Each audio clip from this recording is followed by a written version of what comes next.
Tonight, President Joe Biden addressed the nation in his first ever State of the Union address. After a handful of technical issues on our end, we'd finally like to bring in Dr. Karen Hult, a professor of political science at Virginia Tech, for analysis on both his speech and that of the Republican response offered by Iowa's governor. Dr. Hult, thank you so much for staying with us. Let's start with the president's address. What's your biggest takeaway from tonight's address? Well, the biggest takeaway is probably as much the same as other people's. That is, was a very stirring start, and the response from the audience in Mr. Biden saying very clearly, we will stand with Ukraine, and that brought most of the people in the audience to their feet. It was a very strong response on the United States' response with the rest of Europe to Russia.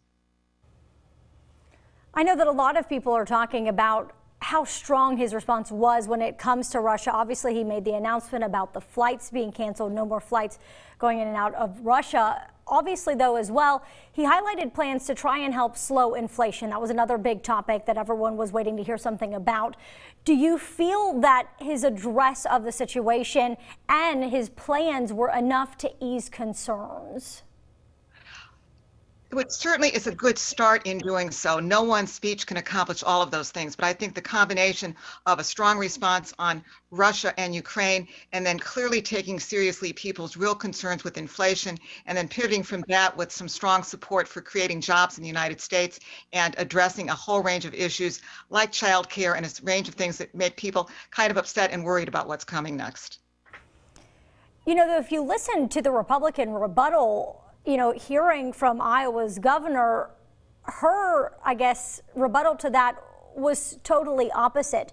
Do you feel that Republicans are really honing in on the issues in the places where some Americans feel that the president kind of missed the mark?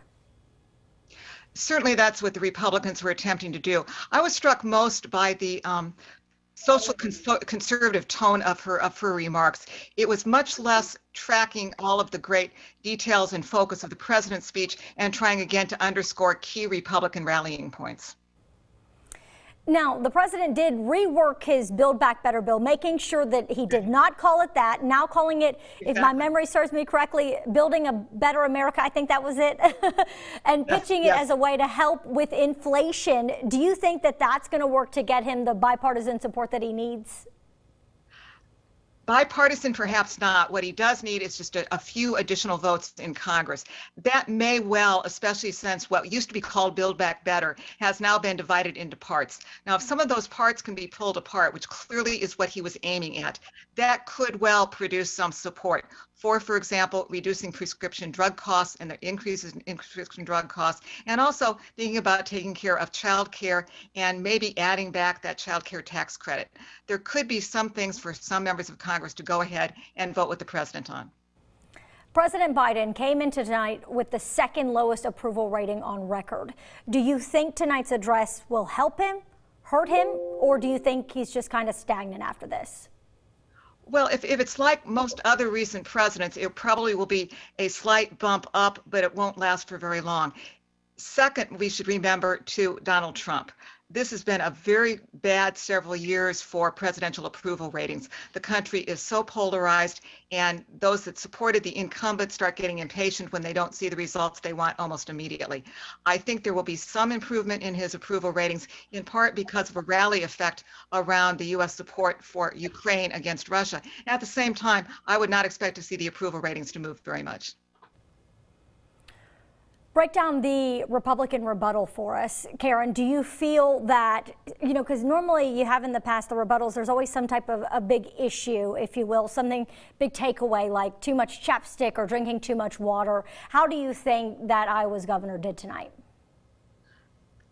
I think she did what she needed to do to speak to the Republican base. I would be less sure that was more of an inclusive address that got people around the country who aren't necessarily Republicans but could well be independents to listen to what she had to say. It sounded to me as much like an address aimed at the Texas voters who had just left their primaries today, and maybe at some other parts of the country, and certainly in Iowa and other parts of the Middle West. Broadly across the United States, perhaps less so than Republicans might have hoped. All right, Dr. Karen Hult, it is always so great to hear from you. Thank you once again for joining us tonight and sticking with us for the long haul here. Of course. Thank you.